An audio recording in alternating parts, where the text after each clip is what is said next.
think this is better. Okay, so welcome to my submission for Phineas and Ferb Ride Again, any percent. First things first, this is a DS game and I haven't got a 3DS capture card. However, that should be no problem because if this game does get into the marathon, then another player of this game who is coming to the marathon called Someone does have a 3DS and she has said that I could use her 3DS, with her capture card I meant. So that's not going to be no problem, and she will also provide commentary if this run gets in, so I'm not going to have to commentate the game on my own. But anyway, I'm just going to start your run and talk about the game, and I hope you're going to like it. Alright, so welcome to Phineas and Ferb Ride Again. This game is a licensed game based on the animated series of the same name. This game was released in North America in 2010 and in Europe in 2011, and it is the direct sequel to Phineas and Ferb, which came out in 2009. These two games are very similar. Basically what you do is you want to build an invention, so you're going to go to the world and collect a bunch of pieces that you get from these toolboxes, and then when you have enough, you're going to build a project, and then you're going to use it, and then you play a mini game where you play as Agent P and you fight Dr. Doofenshmirtz, and the result of that will usually destroy the invention. And then you do that 4 times, then the game is over. Alright, so I just picked up the drill, which is the most broken item in the game, but I'm going to talk about that in a moment. The first thing we're going to do is we're going to head over to this trampoline and repair it. And this is a very common theme in this game. You do these mini games. These are completely random. Some are better than others. Depending on your progress in the game, more mini games are unlocked. Basically, in World 1, there are only going to be like 3 or 4 different versions that you can get. That was the fastest one that you can get in World 1. Later in the game, there are some very slow ones. And if you play the game casually, you're going to have to do a lot of those repairs, but we're actually going to skip most of them. There's a category of this game called No Repairs that was run at BSG 2019, I want to say, or maybe not 2020. I can't remember what year it was, but a long time ago. But we're actually going to do 5 repairs in this run, which is not that much. So I just said that the drill was the most broken item in the game. Basically, here's Candace. I actually missed that. Wow. I haven't played this game in a few weeks, so I might miss a few things, but that's okay. So here's Candace. She's blocking away, but using the drill, we can actually clip through every wall in the game. This item is the X-ray goggles, which is completely useless. I'll talk about that in a moment and why we get it. First thing we're going to do here, we're going to drill clip. That's what this trick is called. Basically, the way it works is every time you use the drill against the wall, you get pushed back, and you can use like 2 walls at a 90-degree angle to clip through a wall. And that trick up here looked like any other clip we do in the game, but that's actually the biggest skip in the game right there because it skips Candace. Basically, if you climb the ladder and get on top of that building, there's going to be a trigger where Candace is going to start watching you, and every time you take damage, a meter is going to go down, and once that meter reaches zero, you're going to get busted. And then you're going to have to play a little Pac-Man clone minigame where you're going to have to run away from her. And that's really slow. In the first game, you actually get brought back to the backyard if you lose it. In this game, nothing happens, so it's actually optimal to lose. But we still don't want that to happen. We don't want to worry about taking damage. And the biggest reason why we want to skip her is because once you trigger her, the game is actually going to lag like crazy. If you've played this game on a DS, the game's going to lag in general, because this game has DSi enhancements, which means that it runs a lot faster on a DSi or 3DS, but I actually missed the cycle completely, but that's okay. I went the wrong way, but that's fine. But even on a 3DS, if you trigger Candace, the game is still gonna lag like crazy. So skipping Candace saves like, I don't know, 5 minutes, but it saves a lot of time. So besides the fact that we don't have to worry about taking damage or anything, we can also play the game at a smooth frame rate, because otherwise this game is like barely playable. Alright, so we are already halfway done with this world. We just picked up the jetpack, and this is like going to be our main movement tool. Basically, you pick up a lot of tools in this game, and they are tied to the characters. So Phineas can use the jetpack, which is why I'm mainly going to be playing as him, while Ferb uses the drill, and then later in the game you're also going to get a fishing rod for Phineas. You're going to get a hyper beam for, like a tractor beam it's called, for Ferb, but we're actually going to skip that one. Here's the second repair. You can skip this repair by doing the world backwards, but that's very slow. So if you want to check out I just failed that because I was mashing, but that's fine. You can play this world backwards by going to a teleport platform at the end, which is already stored in World 1-1, and you can do a little glitch to get there, but we're going to talk about that glitch in just a moment. But speaking of going backwards, we are actually going to play a little bit of this world backwards now, although it's not going to be that much. Here you're going to make this car cycle, which is fairly easy. I just took a shortcut by jumping onto that barrel. Here we can clip through the wall again, just like so, and this is going to lead us into a subsection in World 1-4. What you can actually do is you can clip out of bounds here and go into the normal part of the world, like so. I actually missed it, okay. There we go, and that's what taking damage looks like, but that's okay. And now I'm in World 1-4, and I'm going to backtrack a little bit just to get one more treasure chest from World 1-3. But doing this way is still a lot faster because you skip a bunch of drill clubs in World 1-3 and a lot of platforming. And we are going to do skips like that later because it is actually optimal to play this game back or play like the levels backwards, although sometimes setting it up is really slow or sometimes it's not possible, like in World 2. We are going to do a little bit of World 2 backwards, though unfortunately we can't do World 4 backwards, but that's fine. Now, the main thing that you might wonder about drill clips is if you can clip through any wall in the game, basically, why don't you just simply go to World 4 immediately? Well, I didn't hit L, but that's okay. The reason is that this game works, the way this game works is it's actually always in a state that changes once you beat a doof minigame. Here I'm safety saving because this, I might fail this, and if you do, it's really bad. Basically, there's a chance you might void out. This game is very easy.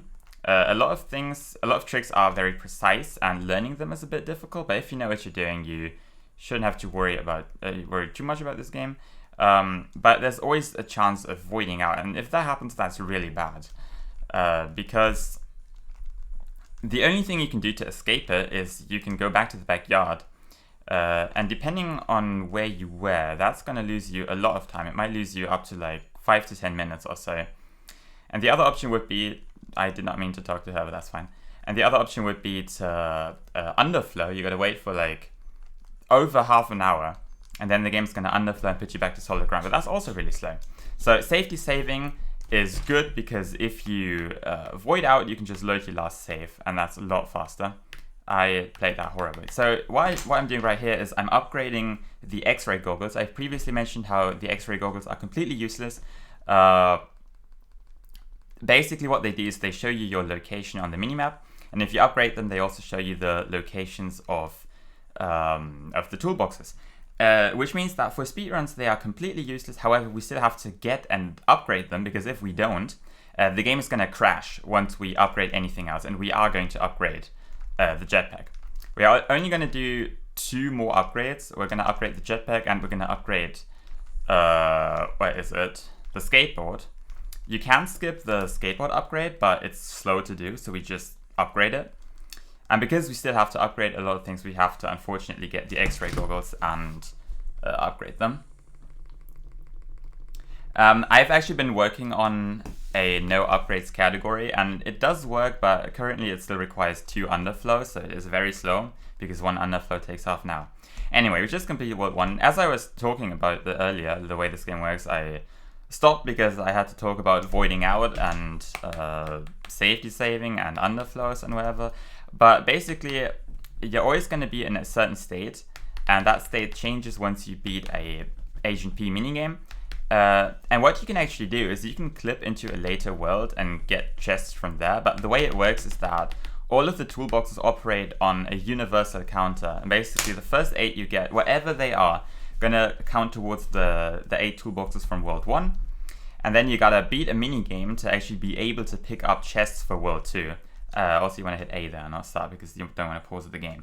And what you can actually do is you can clip into a later world and get toolboxes from there. But if you have 8 and then get a 9th box before beating a Perry minigame, you're actually going to softlock the game because you won't be able to pick up any more chests later. You're going to be short of 1. Also, I did hit A. I promise. This minigame is actually very optimized. Like, a really good time you can get would be like a 122. Basically, the way it works is you can collect these stars, and then if you hit B, you're going to go a little bit faster. the optimal way to deal with it is to mash B, like to tap it very lightly again and again and again, and that time you're always going to get a boost, and your stars are going to get depleted very slowly. You can actually get a much faster time, the record is 1:13 I believe, but that actually requires custom parts, because not only can you collect the red toolboxes, which are actually needed for beating the game, but you can also pick up 3 yellow boxes in each world, and what they do is you can do an extra mini game to add customizations to your invention, and they allow you to use some extra features, which are, I guess, kind of cool, but they are very slow, so don't do that. Even in the 100% category, we only have to pick them up, but we don't actually customize our inventions because we don't need to, as long as you have them. So I actually missed the star there, but that's perfectly fine. I got a 121, that's actually insane. I think if I had gotten the star, I would have gotten a 120. Yeah, I just barely missed a 122. 120, I mean, that was a 121 flat. That was like 1 frame off of 120. I actually didn't know you could get a 120, but that's cool. So this is the Perry mini game that I was talking about. I actually have very vivid memories of playing this, because this is one of my childhood games. I played this game a lot as a kid. I actually have very vivid memories of playing this on a plane, on a trip to Spain. And I was actually showing this game to my brother, because I was like, yeah, look at this cool game I'm playing. You can play as Agent P. Because in the first game, you actually couldn't play as Agent P. Only the final boss was a fight between Agent P and Doofenshmirtz, but for this game they said, you know what, we can do a lot more with Agent P, and it actually makes sense story-wise, because the way Phineas and Ferb works is that Phineas and Ferb build an invention every day, and it always gets destroyed before their mom can seize it, because Dr. Doofenshmirtz's innator will destroy it or remove it or whatever. So this fight is completely random. Basically what we want him to do is we want Doofenshmirtz to attack us with a lawn gnome, because then he's actually going to be vulnerable and we can hit him. What we don't want him to do is to attack us with a sausage, but that's completely random. This is actually good. Also, what he might do sometimes is he will laugh before he sends out a gnome, like so, and that's also really slow. So optimally, you just want him to send out the gnomes, but that happens very rarely. That's the 3rd time I got hit, I think. So this RNG is actually pretty okay. Like, I have gotten hit like 12 times before, which is really bad. That's hit number 4. 5. Okay, this is not that great. I mean, 5 hits is still like alright. It's not great, but yeah, it's fine. We can work with it. I actually saved time over my PB. Yeah, as someone just said in chat, this game makes a lot of references to the show. So if you're a fan of Phineas and Ferb, there's actually a lot to unpack in this game. The themes and the levels in this game are mostly based on the show's 2nd season. This is World 2. This is mostly based on the episode The Chronicles of Meep, where Phineas actually shoots an alien, like an alien's UFO, with his baseball cannon, and then they're going to try to find a guy called Mitch, who they believe is the alien's father, but it actually turns out it's a criminal that Meep is trying to find. I just missed the cycle there, but that's completely fine. You can basically get onto this elevator a bit earlier and skip that one cycle, but that's perfectly fine. Also, another part of this level is based on the episode Gaming the System. You're going to see that in World 2-1. Here's actually a very new optimization. This is one of the newest routing changes. This game has undergone a lot of routing changes recently, but I just picked up the skateboard, and you are supposed to use it a bunch here to go up these ramps, but we can just go out of bounds and skip that completely, which saves like 3 seconds or something like that. Down there was a memorabilia, which are like the main collectibles in this game that are completely optional, but we have to get them in Hundo. Here's the first chest. This world is still fairly fast. The first level in this world is not the most spectacular. You just go back to the streets of Danville like you do in World 1, but it's going to be a lot more interesting very soon. We're also going to play parts of this world backwards, which is very fast. Unfortunately, we can't play the entire world backwards, because the way playing worlds backwards work is there's a teleport platform at the end of each world. That's the beam. We are not going to pick it up. Until like very recently, we actually had to get it because there were 2 uses that we couldn't really skip. There was one that we could skip, but it was kind of not very fast. It was technically faster, but it relied on RNG. But anyway, what I was saying, we don't need the tractor beam. We're just going to skip it with this new route. This is also another new route change. I didn't mess it up. That's really good. I almost went back in bounds. Here you can do this. And this is actually the coolest glitch in this game. That is known as a prop manip or propeller manipulation.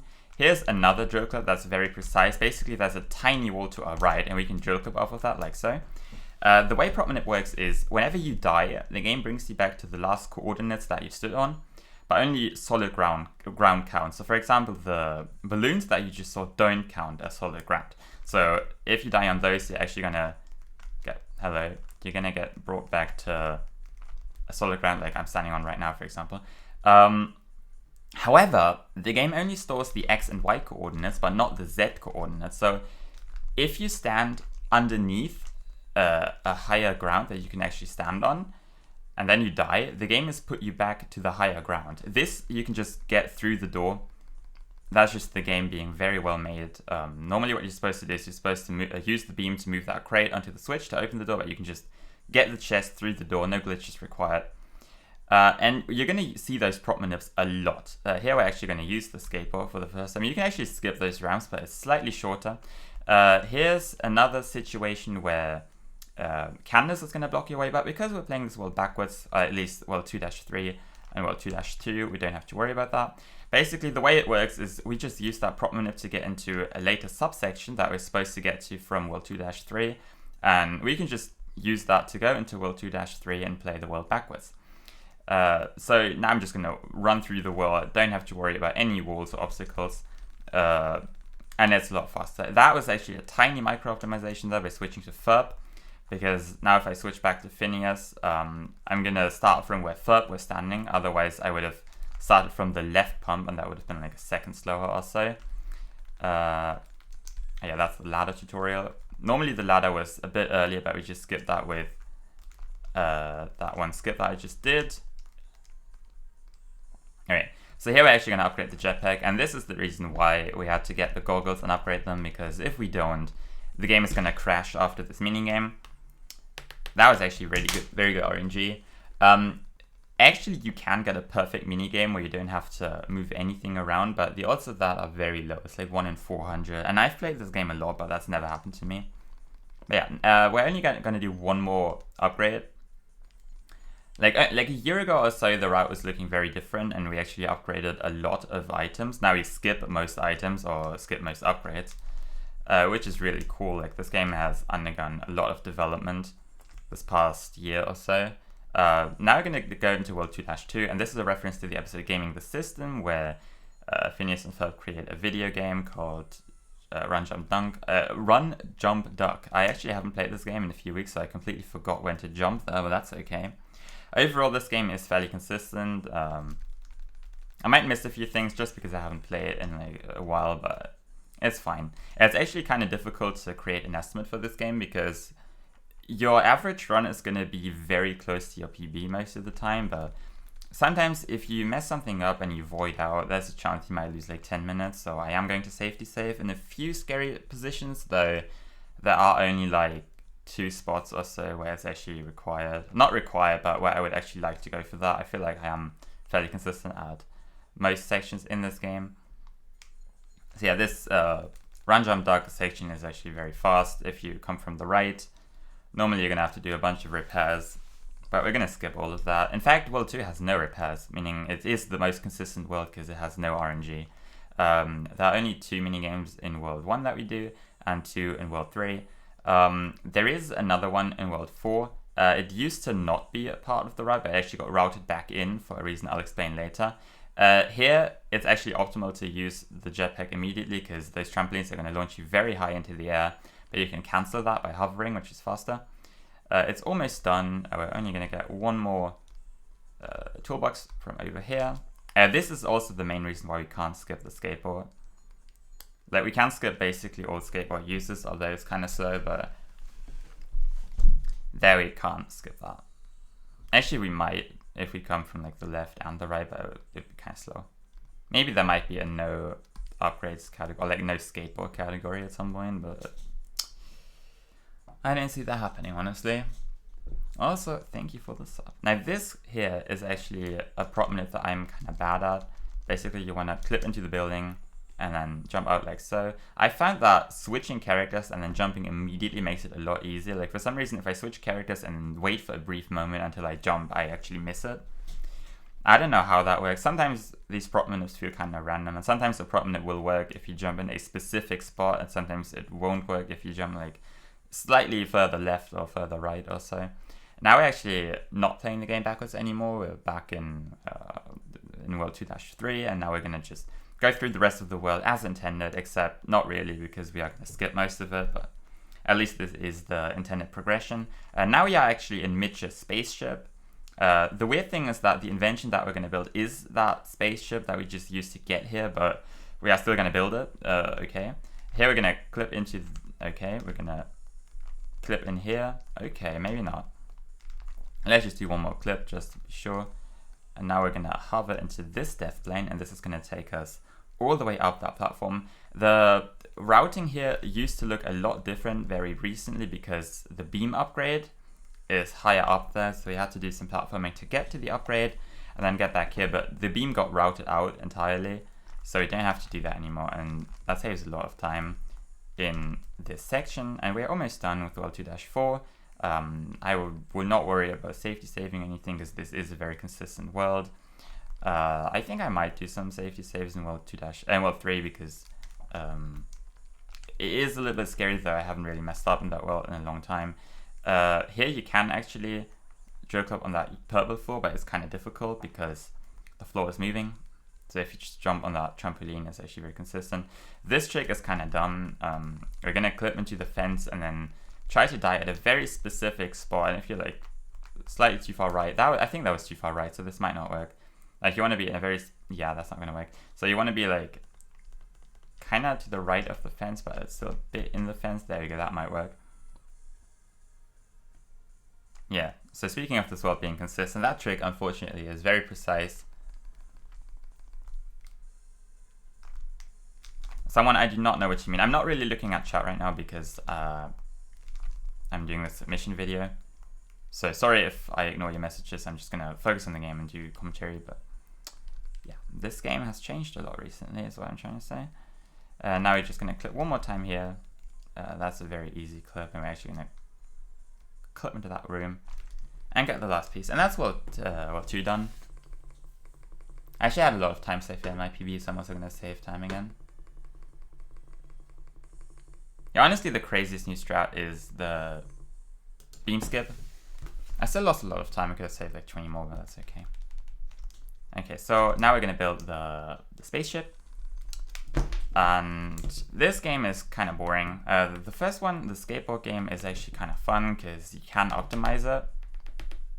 And it actually requires some skill to do optimally. I actually did a really good level here. I actually golded that. Yeah, that was a very good skateboard course. At least for any percent, or like for runs. But yeah, these are very easy. These patterns are not random. What you can do is you can just memorize them to be insanely optimal. What some people do is they actually have the order and the splits names, the whatever. Now this is just a rail shooter, and this game takes like 3 minutes or so. Like basically you can put down your console, you don't even have to play as long as you don't die. What I like to do in this minigame is I just like to shoot everything to get a perfect score. I actually can't remember what my high score was. I think it was like 57,000 or like 57,500 or something like that. What other people do is they like to shoot to the music, so you can do that.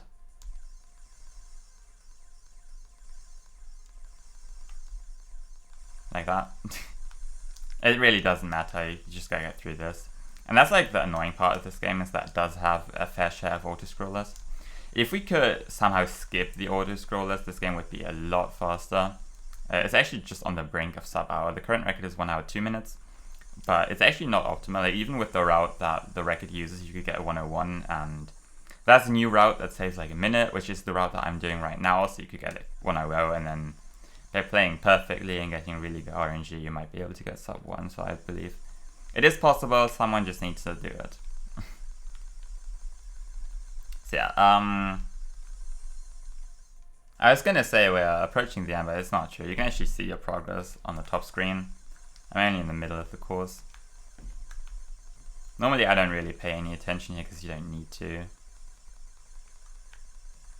The worst auto-scroller is at the very end, which is the surfing minigame. There you can actually put down your console, you don't have to do anything.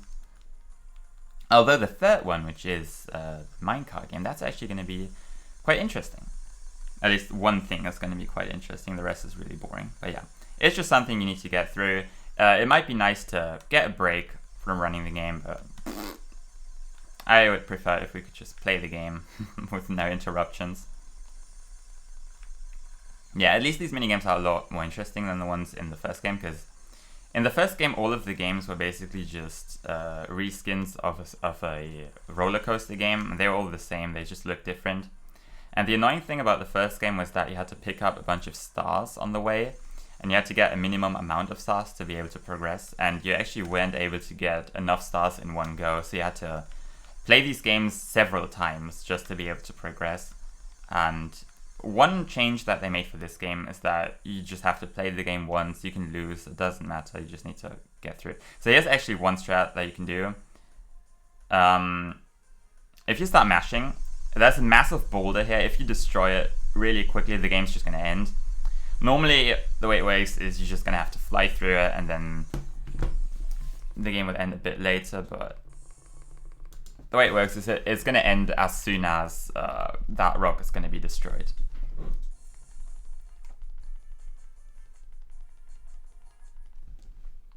Alright. So I was going to say now it's time for World 3. I always forget about this boss fight. Every single time. Every time I finish the space game, I think, alright, time for World 3. I always forget about Mitch. And I think the main reason I forget about Mitch is because this fight is really annoying. The way it works is you're on a timer, and once the timer runs out, several of these terminals are going to light up, and you're going to have to activate them. And first of all, the timer is random. On the first phase, it's always like 10 seconds or 9 seconds or something like that, but after that, it's completely random. Right now, it's at 21.94. It just picks a random amount of frames between, like, I actually don't know. It can be, you can get like 8 seconds or like 6 seconds if you're really lucky, or it can be like 25 seconds. So this is like one major time loss that you can have just from bad RNG. And also the pattern is random. So you're just gonna have to choose a switch to stand out, and then just pray that you made a good choice. Sometimes you're gonna have to run around like an idiot because you chose the wrong one. Also, Mitch is really aggressive right now. He's actually trying to hit me a bunch. Okay, so that was an okay decision because it did light up, but we're going to have to backtrack a lot. There's one strat you could do, which is known as a wall boost. Basically, if you run into a wall and then jump, you're actually going to get a slight speed boost, so you can use that to your advantage. It's not really useful until the third phase, where most of the switches will activate. And this was just slow because I was standing in the middle, because normally if I was standing at like the side of it, I could have just run past all of the switches in one line, and I wouldn't have had to backtrack. Also, I'm really bad at getting these shots, apparently.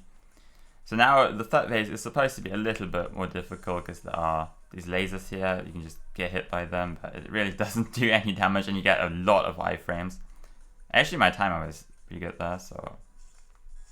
Alright, this was a good decision because I'm not like in the middle of that one perfect line, which is good. Here you can wall boost a bunch to go a lot quicker. So yeah, this third phase was actually really good, but the second one was very slow. Also, my PB got a very good Mitch. Actually, no, that's a lie. Never mind. I didn't. I just saw the 219. I was like, yeah, that's the goal. No. Yeah, and that's Mitch defeated. Unfortunately, that's like one massive RNG section. So yeah, this game unfortunately relies a lot on RNG if you want to get a really good time. Because the game is fairly consistent, but chances are you might just lose like 20 seconds to Mitch or to Doofenshmirtz, and there's nothing you can do about it, unfortunately. Or you might get a bad minigame, but the minigames aren't that bad. Unless you're in World 4. You might lose a lot of time in World 4. Okay, so now it's time for World 3. This one is not really based on one episode. It's based on the area where Phineas's grandparents live. For example, in the... what's it called? The Bigfoot episode, you can see these like thematics. Here we're gonna pick up one chest and the fishing rod. Actually, for like half a year or so, the fishing rod wasn't part of runs because we only used it for one thing in World 4-2, and that's completely optional. Like, it's not optional, but you can skip it using a void storage, which is a trick I'll talk about when we get there. And we also upgraded it, and then I was like, wait, why the hell do we upgrade it like 2 times? We don't even need the second upgrade, but once you know, you can just do a ground storage or a void storage to skip it. We could route out the fishing rod, and that saved a lot of time because getting it is really slow. Because, like, first of all, picking it up is kind of slow, and then you would also have to upgrade it, which is really slow. But unfortunately, we do have to get it now, although you don't have to upgrade it. I'll explain that once we get to World 4. Because of the new route. Okay, so that's why you shouldn't talk over the game. Basically, you activate those with the microphone, and what they do is they will distract Candace. So the meter is going to go down, or she's going to be distracted for a moment. But because I haven't even triggered Candace, that does nothing. You could see an invisible Candace eating that on the top screen. So what I just did there is I did a prop manip to get onto that teleport platform, which will take me to the end of World 3-4. The reason that's there is because if you play the game casually, you're actually not able to get all treasure chests in one go, because there are going to be some that you can't get without an upgrade that you're going to get later. So you're going to have to go through the level again later, and that's why those teleport platforms are there to allow you to go back to the start of the level so that you can just go through the level one more time to get everything. But we can just get everything in one go using glitches, and also doing this world backwards is very fast. So a lot of gameplay in this world is just going to look like this. We're just going to hold to the left and run forwards, and we can basically skip everything. So yeah, World 3-4 doesn't look that interesting. There are these dark sections where you can't see where you're going, so you're just going to have to know where to go. Or you can look at the minimap, that might also help.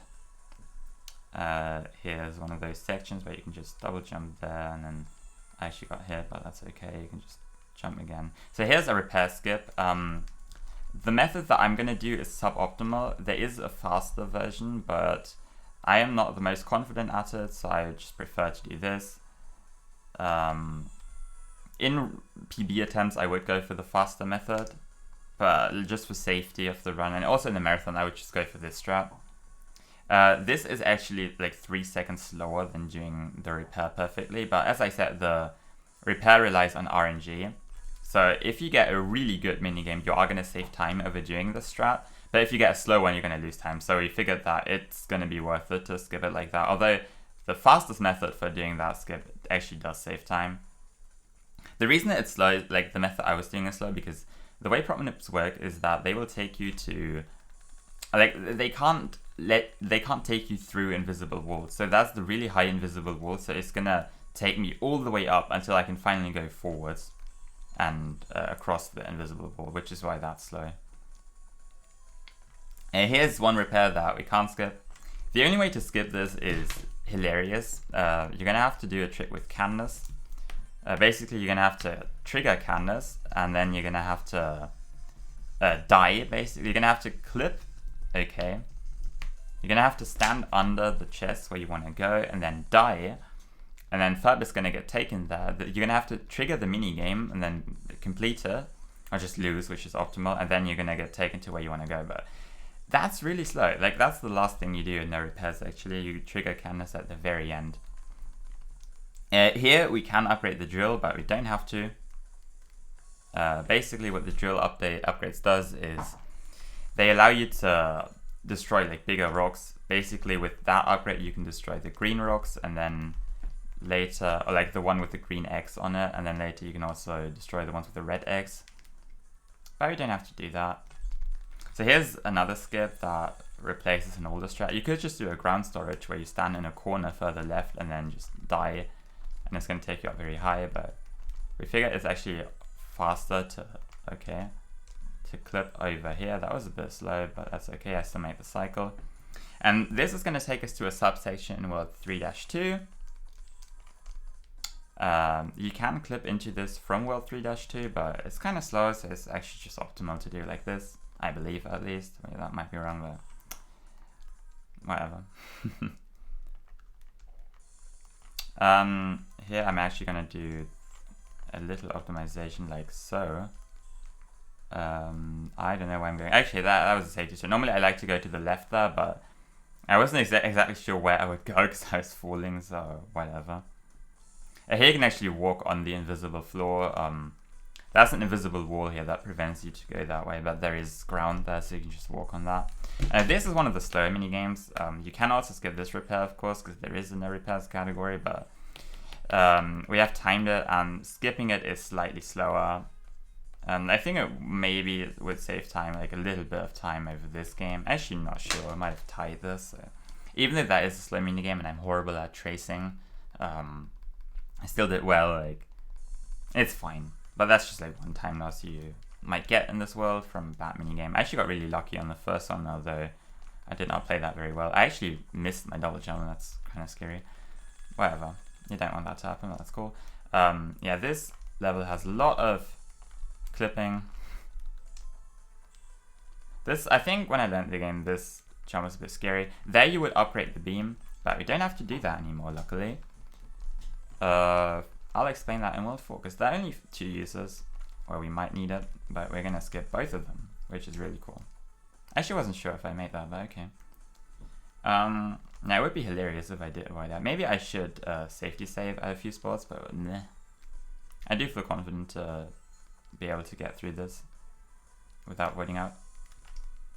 So here we're just going to clip through that wall, and here you can actually just hold forwards and you will stay out of bounds. So you can skip drill clipping there, and then you can make it over here. Here's another pump. And this will take us to the next chest. And we're actually making very good progress. There's still like one more section that used to be considered very scary, but I promise you it's not that scary. Here you would upgrade the fishing rods, so this would be something that we used to do until recently, but until like half a year ago or so, but we don't have to do that anymore. Now we're just gonna clip back and bounce using this corner. You can also use the treasure chest, but I think it's okay. You don't wanna, sometimes when you clip out of bounds and you switch characters, you go back in bounds, so I just made that mistake of doing that. But that's okay. You know what, I will safety save. I don't need to, but I'm just gonna do it because I think in a marathon setting, it would be the smart play to safety save in like scary positions. I would never do that. Here you can just jump onto this rock to get up here. You can actually destroy that rock and it will never ever respawn. Here's a cool jump you can do. I am hoping I can get it. I think I might have missed it. No, I didn't. Okay, so that skips climbing the ladder. So in the route document that we have, it actually used to say that this is by far the hardest part of the game, and I would argue it isn't. I would say this is actually really easy. You're just gonna clip through that fence, and here we're gonna climb this. What you just saw there was a balloon that you can repair, like a hot air balloon, and those are actually a very common theme in this level. You're gonna have to repair those hot air balloons and then blow into your microphone to control them. But we can skip all of them by playing the world backwards, which is really cool, because blowing into your microphone is not what you want to do, especially in a marathon run where commentary is important. Okay, so I already have 10 out of 12. There's actually one last jump coming out that is kind of tricky. I have actually, I have killed like 2 runs to that before, so here's hoping that I will not mess this up. Basically there you can't go straight to the left, you gotta hold like a bit up and then it works, but if you go straight to the left you're gonna void out. And I didn't know that before. So I used to mess that up like a couple of times in runs. But yeah, the rest of this world is very easy. We're just gonna continue our way to the left, pick up this chest, and then we're gonna get the last one, and then we're gonna be done with the world. Here you can clip here to save like a second, unless you mess it up. In that case you will not save a second. Oh, that might still save time. Here's another canvas roadblock. You can actually clip through that coming from the left. There's like one part of the fence that you can just jump through or like walk through. But because we played the world backwards, we don't even have to do any cool glitches. So here we're gonna skip one pump by drill clipping through that wall. We can just double jump and make our way on top. And here we actually have to use the pumps. No, that's okay. I actually golded this in my PB, so we are gonna lose some time here, but that's perfectly fine. Yeah, and that's world 3 done. Only one more world to go. And this mini game coming up is actually probably the most interesting. Basically, we're gonna build a minecart now, and this is basically just a Mario Kart ripoff, except it is rather boring. Like, you have no drifting or no mechanics that would make it any more interesting. However, there is a clip that you can do, because basically with the custom parts, you can take some extra paths that you wouldn't be able to use normally. But there is one corner that you can actually use to clip, and you can clip into a section that you aren't supposed to get to without custom paths. And that used to be considered completely random, like we didn't know how it worked, but I actually found a setup that made it like kind of consistent recently, like not recently, like last year. Which is actually the first discovery I ever made in this game. I did upgrade the route a lot since then, but that was the first thing that I found. This clip that coming up was found by Lizio back in like 2019 or so, but now we actually know how to do it. The rest of this game is rather boring. The track is very long. Fortunately, there are only 2 laps. So it's kind of like Warrior Colosseum and Double Dash, because you're not going to have to suffer through 3 laps. The items that you get are tied to your place. So on first place, you actually can't get any good items. There are booster items, but you can't get them. Except in that section that we're going to clip into, because you're actually guaranteed to get a booster item there. That's really unfortunate. If you get hit by lightning, you're actually going to have to control your minecart on these rails, because normally when you're on those rails, the game just controls itself for you and you don't have to do anything, and you are faster. But if you get hit by lightning, that happens, and you're just going to have to control your cart manually. But yeah, it's optimal to take most of these rails here. You're going to have to avoid these balls, which is like kind of random. The IL actually goes for the left rail here because it's shorter, but it allows you to access an extra path, but we can't do that in any percent, so we're just going to use the rail. The item I have is basically the blooper from Mario Kart, which means it's completely useless. But yeah, the clip is coming up. It's only like 3 more corners. That's like a banana, basically. I'm hoping that I wouldn't run into that next lap. Now, somebody used blue, but that's actually really annoying if you go for the clip, because that's a visual cue that we have, and sometimes you aren't really able to see. So I'm just going to pray that nothing disturbs me when I go for it. We're just going to go into this corner, and there's like a texture that we can look at, and if we get that into the top right corner of the screen, it should work, except it doesn't always work, and you might have to wiggle around a bit. This is actually very slow. Like sometimes you can just go through the wall instantly. There, I made it. It's still not 100% consistent. As I said, you get a booster for free here, and I'm actually going to save the second one that we get, because on the rails you can't use that. But now I'm just going to get another extra speed boost. That was a 146 lap, which is not good. I think when you don't go for that clip, you can get like a 150 lap or something like that. But with the clip, you can do it a lot faster, like 135 or so, if not faster. The best time I've gotten was like a 211. No, I think it was a 209. A 309 at the end, I mean. So if you get like a 3-1x, that's really good. If you get like a low 3-2x, that's still fine. So yeah, that's like the only interesting part of the race. We're just going to pray that we get a much cleaner clip. Sometimes you get an instant clip, like you don't even have to set it up. You just drive out the wall and you get really lucky because you have the perfect setup. But yeah, using that texture definitely helps to do more quickly. But other than that, this race would be a very good time for donations, because there's like nothing going on, nothing that we have to talk about. I'm just going to play through the rest of this race and then pray that I'll get the clip again. I mean, I will get the clip, but the question is, how fast can I get it? I just missed the item box completely, but that's also perfectly fine because these items do nothing.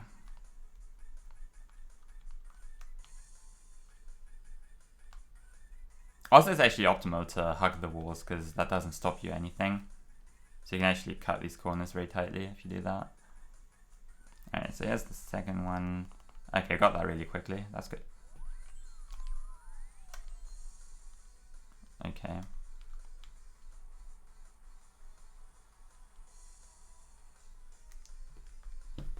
That's still a 319. Okay, I was actually expecting a much slower time because the first clip was so slow. But I did get carried by the second one. That was really good. Okay, so World 4, this is definitely the hardest part of the run. It's also the longest level. And never mind, I forgot about this. Okay, so this is based on the episode of The Lake Nose Monster, where Doof is collecting for zinc in Lake Nose. So we are going to fight a submarine. And it is like pseudo-random, but it's perfectly fine. I actually want this power up. That's another one that allows you to spread your shots, but this one is the most powerful, so I'm going to stick with the red one. Also, having a shield is very useful because we are just going to damage boost at the end, because it's actually optimal to just damage boost through every single one of the attacks, and then you can just kill him the fastest. But yeah, this will also be another really good time for donations. We're just gonna play through this auto-scroller, and this really is an auto-scroller. The only section that's not an auto-scroller is the fight at the end, just because it's RNG, and sometimes the submarine is just gonna move and you won't be able to hit it. Sometimes it's gonna attack you and it's gonna be really annoying, but this is generally an auto-scroller. There's nothing we can do here to speed it up. So yeah, cool. Time for more donations. Yeah, in general. Actually, I think this game is actually really sick for marathons because we have these auto-scrollers between each worlds where we can read a lot of donations. So that's always a really good time because there's a lot of explaining to do in the regular levels. Also, I just completely lost my shield, which is really dumb. But I think that's another one coming up. These item drops are actually not random. So I always know that there's one shield here at the very end. So we're just going to have to make sure that we won't get hit again. Alright, so here's the submarine coming up. And we're just going to pray that we'll get lucky. There we go. Yeah, it is moving a bit. That's okay. No, stop moving. Okay, this is actually really bad.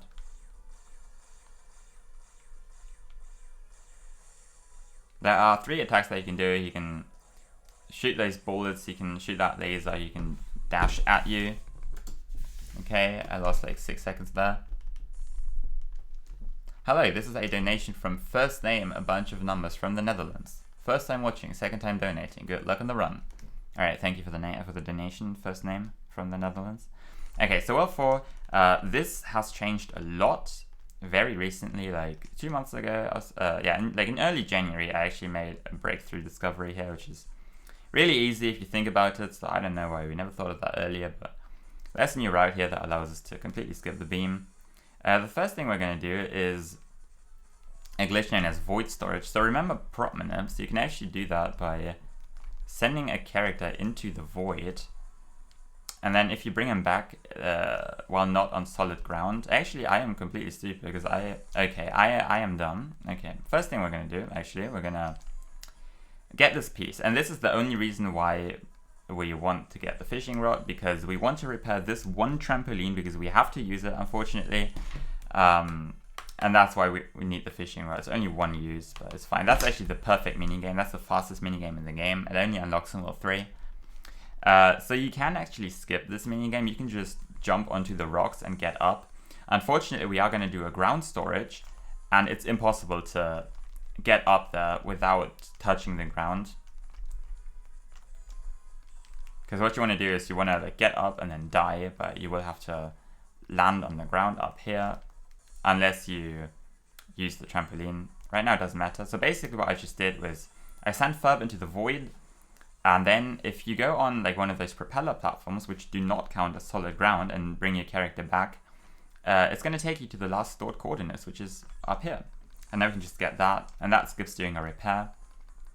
And now what we're going to do is we're going to go over here, and we're going to click in this corner, and this brings us all the way down here. And then I don't know where I am. Here is where I want to go. Can I not go back in there? That's really dumb. Okay, there we go. Okay, I am having problems right now, but that's fine. Okay, there we go. This is actually new movement for me. I used to clip in a different corner, so I wasn't quite sure where to go. So those invisible walls are quite annoying there. I just completely missed the jump, but that's okay. So basically what we want to do here is we want to do a ground storage, which is basically a prop minute, but we do it by actually moving somewhere. And for that, you want to make sure that you don't touch any ground. So okay, I am actually struggling right now, but that's okay. So this is like one time loss that might happen, although it should be really consistent. So what we want to do is we just want to make sure we don't touch the ground, and these rocks do not count as ground. Here we're going to land on the trampoline. You want to make sure that you actually land on the fabric and not on the frame, because the frame does count as solid ground for some reason. Now we want to, this is the reason why we had to repair that trampoline, because you can't do this movement without touching the ground otherwise. And now this is going to take us to the teleport platform. I just lost like a minute trying to set that up, but that's okay. Alright, so the only reason we did that was to get this one chest here.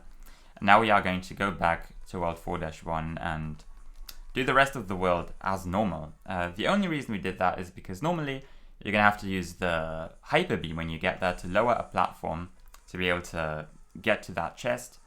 And because we skipped the beam, we have to do that. And it actually also saves quite a lot of time in World 4-4 because we can skip like a lot of the level actually, because you only have to go through the final section of that level to get to that one chest, but you can skip that now. But the main reason skipping the beam saves time is because you don't have to upgrade it again. I don't even have to pick it up, because one upgrade takes like over 20 seconds to do. So overall we can save like a minute by, first of all, not upgrading, and also by skipping a bunch of movement. Alright, so I will safety save here. This is a safety save that I will definitely do in the marathon. I don't think I have to safety save in World 3, but I'm just going to do it anyway. There's a skip coming up that is actually very easy, but sometimes I mess it up, so I'm just going to make sure that I save there. Here we're going to clip out of bounds. I was slightly too far left, but that's fine. So we want to make sure we can get on this tiny piece of ground right next of the fence. Like so, and now we're just going to jump over here. You can actually skip using that hoop, like so. You can also skip the second one, but I think it's kind of difficult, and I don't want to risk falling down, so I'm just going to do that. This is the skip that I was talking about. Basically, what you want to do is you want to clip into this wall, and then that was okay. That was too far left. If you're too far right, you're going to void out. So I'm always very scared here. This looks fine. Yeah, there we go. That's really easy actually, but I don't want to risk it. Okay, so now we're just going to get this chest. Actually, most of the difficult part of this world is done, and the rest is just like cleanup. There is like maybe one more thing that might be scary, but not really. Here we're going to clip through this wall. Actually, I'm going to break this. Okay, I was inside the rock. You want to break that rock because it can get in the way. Oh yeah, I'm through. I clip back and bounce. Okay, well, whatever. Let's just do this. So you don't have to drill clip through that, you can just walk through it like so. There's another chest over here. And now we're just gonna clip through this. We can skip this by not messing up the skip that I was just trying to do. Could get that chest from out of bounds, and which would skip this one drill clip here, but whatever. Now this next clip is actually one that I struggle with sometimes. Actually, you know what? There is one jump coming up that I have voided out on before, so I'm just gonna save there, because saving doesn't lose a lot of time, and I don't want to risk losing like 5 minutes here.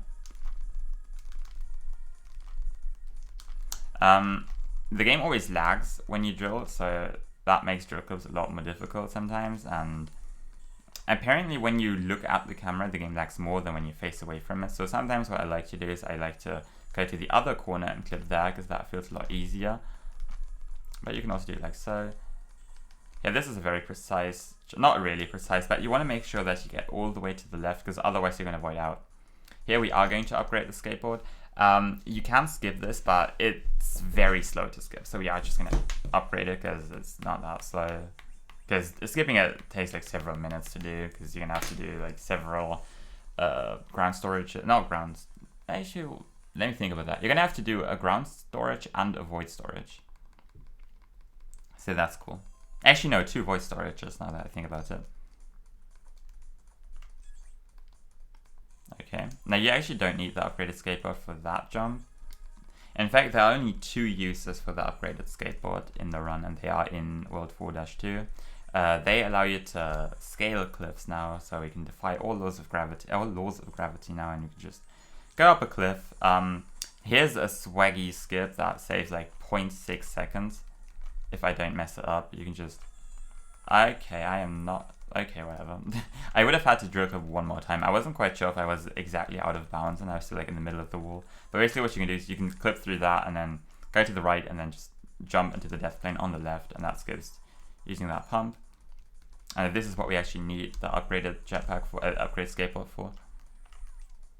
And we're going to do that one more time. There's another use in World 4-3, but we don't have to do that thanks to discovery by Luke Plays, the world record holder. And that's been around for like almost a year at this point.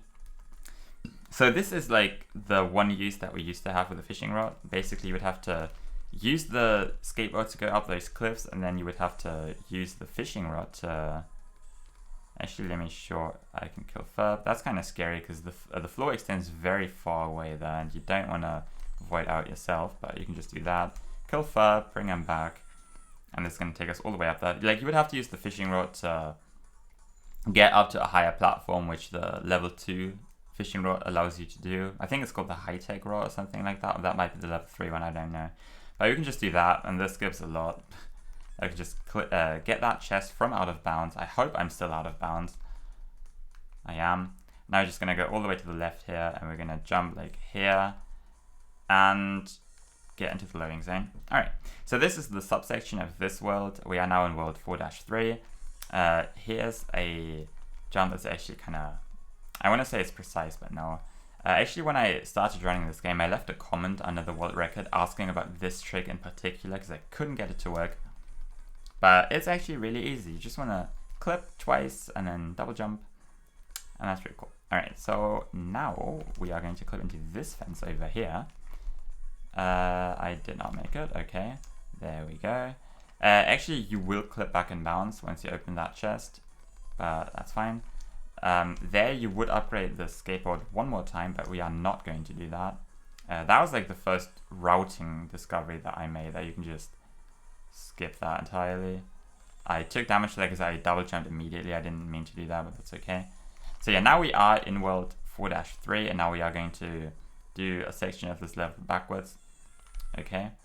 And this actually skips a lot, and this is the big route change that was made in January, because previously there was Candace blocking our way in world 4-2, and there was no way to get past her.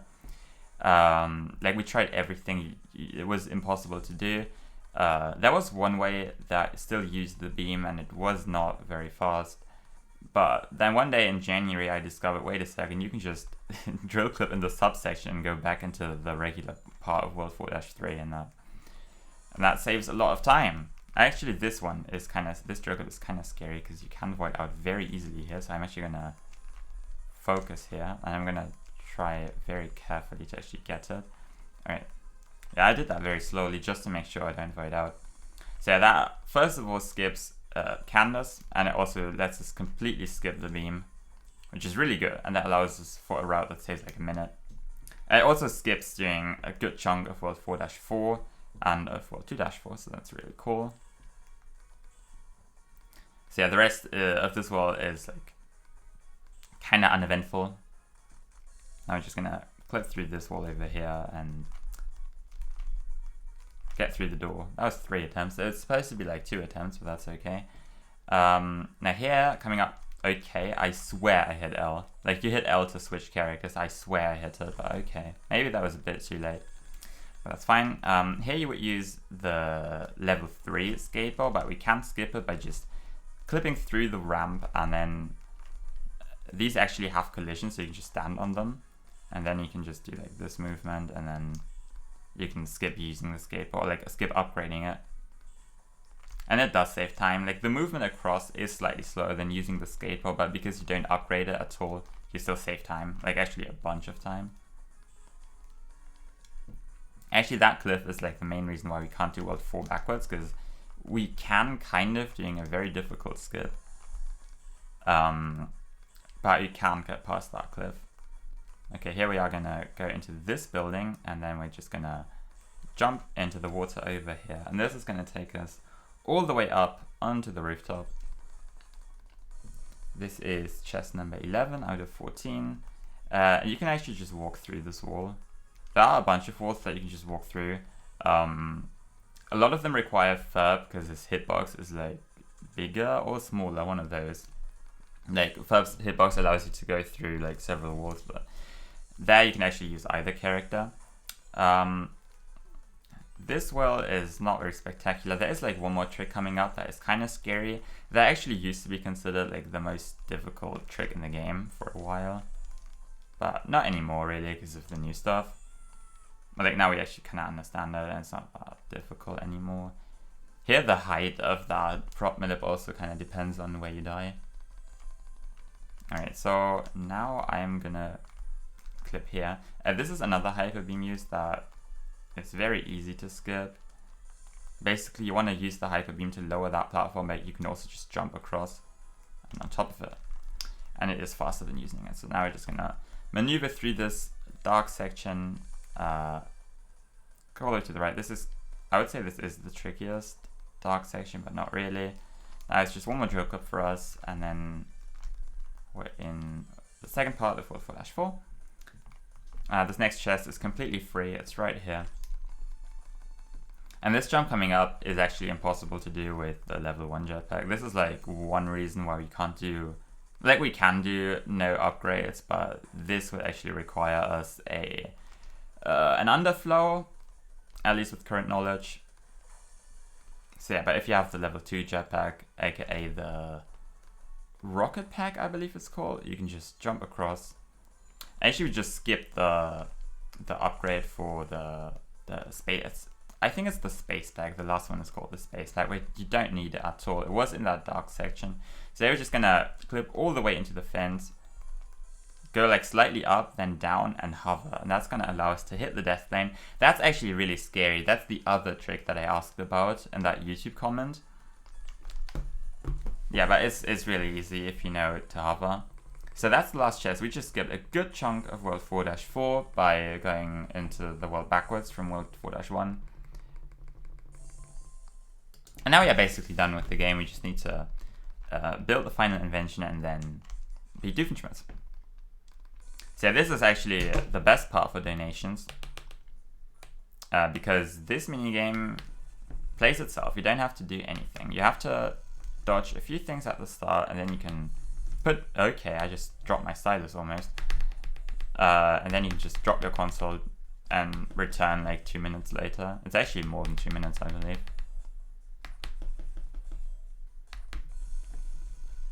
So yeah, also these games are always a great time for donations. They are longer with each world, because in the first world you only have to do 8, but here you have to do 14. Alright, so that's that.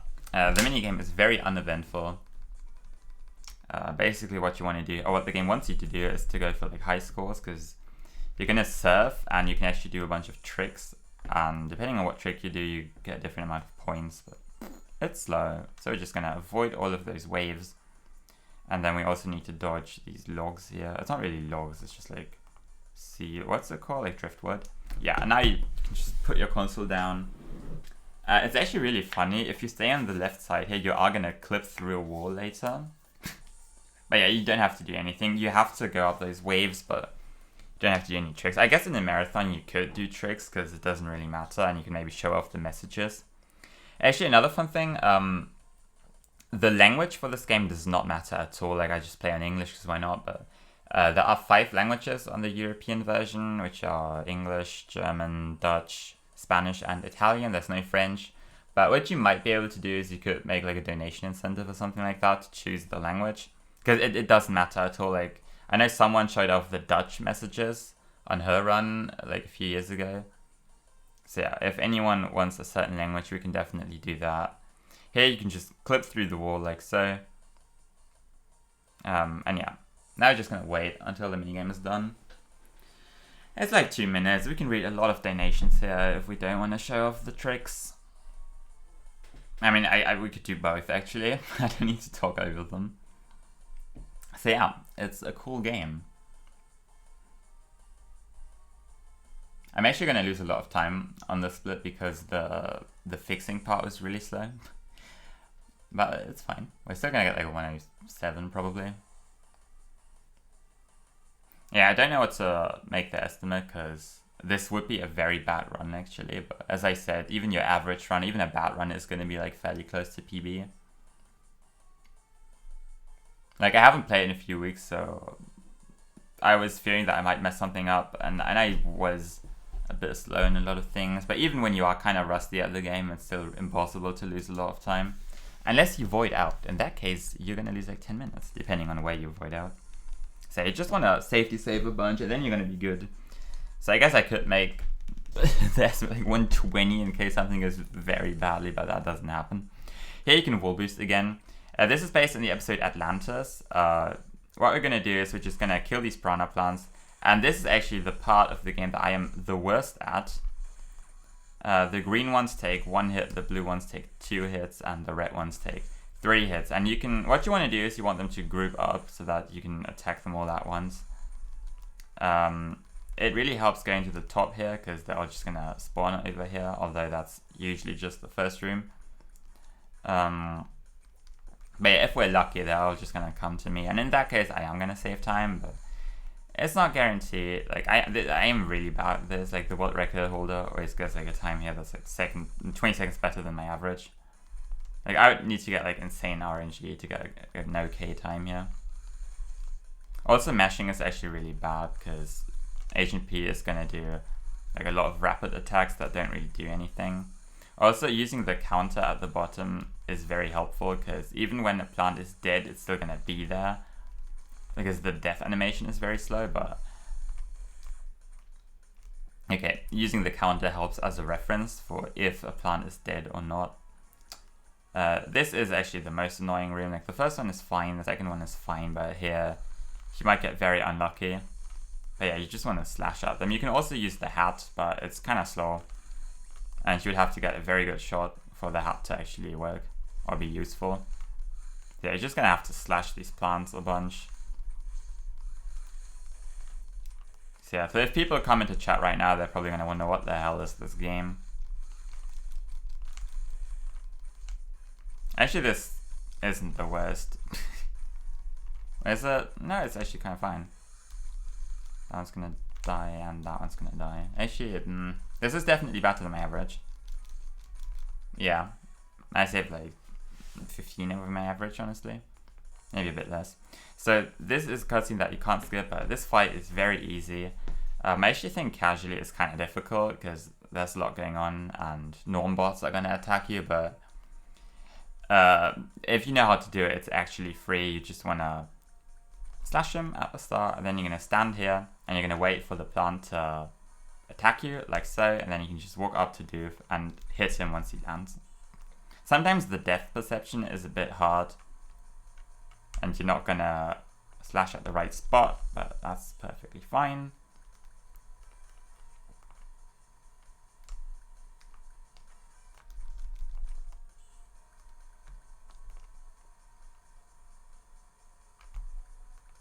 So yeah, in Atlantis he didn't use... Okay, can you please hit him? I didn't hit him that time, that's weird.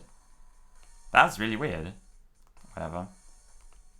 There has to be something that goes, oh, you actually can hit him. I didn't know that because this never happens, but that's okay. That's the that's never happened moment. That, like, every marathon run needs to have at least one that's never happened moment. Okay, there we go. Actually, if you die here, you're going to have to do that plant minigame again. There's no checkpoint. Can you please hit him? Okay. I thought I was close enough, but okay. So I am going to lose a lot of time in the fight, which is rare. Like, this never happens. And that's time. Like, time is once the success appears. So that was the 107. That still beats the former record, actually. Like, a year ago, the record was 107.36, and at the time, it was believed that's, like, a perfect run. Or, like, a near-perfect run. But then... a lot of things happened, and now this game is like 7 minutes faster, or at least it can be theoretically. The record is only like 5 minutes faster, but we're still working on that. Like, Luke actually took a break from the game. He could get like 100 or sub 1, but he just needs to play the game. I myself am very slow at drill clips, which is my PB is only 104, even though I could improve it to like 103, if not 102, so... there's a chance by the time the marathon happens I might have sub 1 in the game, I don't know. We'll see. Yeah, this cutscene you can skip it, I can just mash through it or whatever. Might be kind of fun to just show it off, because this is what would usually happen after every Perry game. Like, whatever Perry did will destroy the boy's invention. In this case, the blimp is gonna crash into the ocean, and I guess that makes the skateboard, the fucking surfboards vanish. Also, that was a slur I didn't mean to say. I'm not gonna do that on the marathon, okay? Actually, this is very similar to what happens in the episode, because what they do in the episode is Candace and Linda, who is the Candace's and Phineas' mom, will take part in a sandcastle building competition, and then Phineas and Ferb are gonna find Atlantis and raise it from the sea, and then Candace is gonna win first prize because Jeremy believes that Atlantis is her sandcastle, and then the blimp is gonna crash into it and it's gonna vanish before Candace and Linda actually get to see it. So yeah, that's Phineas and Ferb Ride Again. As you can see in the credits, like half of the people who worked on this game worked in quality assurance, and they certainly did a very good job because this game is very well polished. Yeah, that's it. That's like the run. I'm just gonna let the credits roll. I think this game is a lot of fun. Good sides are it's very consistent. Like there's no real way you can mess it up as long as you play it safely. There's a lot of time for donations. It has a lot of like really fun glitches. It actually has a lot of fun visual glitches that I might be able to show off. I forgot about that one. I was actually told that you have to show it off in a marathon just because it's funny. So yeah, we can do that. Like the characters are very easily recognizable because it's a licensed game. So I guess no one's gonna watch a Phineas and Ferb run, but whatever. People are gonna know what they're watching, and the game also follows the structure of the show, and there are a lot of references to the show, so we can highlight them. Although there are a lot of glitches that we have to talk about. Like the drill clip, it sounds basic, but it completely breaks the game. Like being able to clip through any wall in the game just opens it up. And then together with the prop manips and the void storages and the ground storages, you can get like anywhere almost. There are still a few spots where we would really like to prop manip in some way, but we can't. Just because the coordinates don't behave like we want them to. But yeah, it's a really fun game. It's not the longest. It's a DS game, so that's like one reason why it's not the most accessible, because actually that's one thing that I didn't mention. You can run this game on emulator, but this game uses DSi enhancements, as I said, and DS emulators don't have that. So if you play this game on an emulator, it's going to be like 5 minutes slower because it's going to lag like crazy. There's one emulator that has DSi enhancements, but that one is banned because it actually runs the game too quickly. So it is good for casual playing or for like glitch hunting, but generally you want to play this game on console, which makes it kind of less accessible than a console game or a PC game, or even a game that you could realistically run on emulator without losing time or like still being competitive. Like it's kind of annoying to run when you haven't got a capture card. And you have to film it. I think my iPad setup is very good, but on the marathon, I'm going to be very happy to be able to use someone's capture card. Say goodbye to Dr. Doofenshmirtz. Actually, in the first game, there's a localization error here where Buford's fish has a wrong name. I forgot what they called it. Yeah. That's it. We are already at the quality assurance, I believe, or maybe not. Can you name all of the Fireside Girls? I can recognize Ginger and Gretchen, and I forgot what the other ones are called. So yeah, a really cool game. It's not too long. I think the estimate is... What am I going to make the estimate? I'm actually not sure. Maybe like 110, honestly. Because I will lose a lot of time if I void out, but it's not going to happen. Like, there are like 2 crucial spots where I will safety save just to avoid it.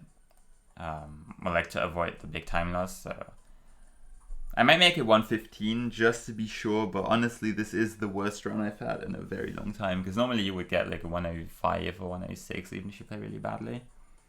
Even if you take your time to show off some things that you wouldn't do in a run, like some of the animation glitches. Yeah, cool game. It's very confusing when you haven't got the explanations, but I feel like there's a lot we can talk about. Also, the last run at ES, and I was gonna say ESA, the last run at BSG, which was someone's no repairs run, also kind of suffered from having one person on commentary who didn't even know the game. But if someone is on commentary together with me, you're gonna have 2 commentators who know exactly what they're doing and know this game very well, so we are always going to be able to talk about the game and explain what's happening. So even if I have to focus on something, then someone can still explain what I'm doing, and we're not going to have any downtime, and there's still a lot to talk about in this game. Actually, when I was doing commentary for this game, because I didn't script the commentary or anything, I was just talking about whatever came to my mind at that point in time, I actually realized that I didn't really have enough time to explain everything. So yeah, there's a lot going on in this game. It's really cool. I would like to run it a lot. I still need to check if I actually have time, but I should be able to go.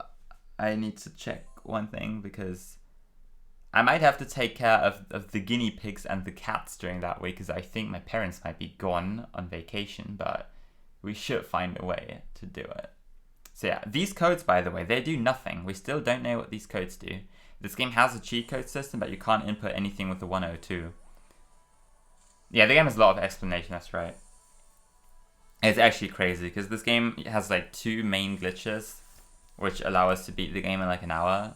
But there's so much going on. Like, there are so many strats. So yeah, thanks for watching. I hope this game gets in. We don't know what the codes do.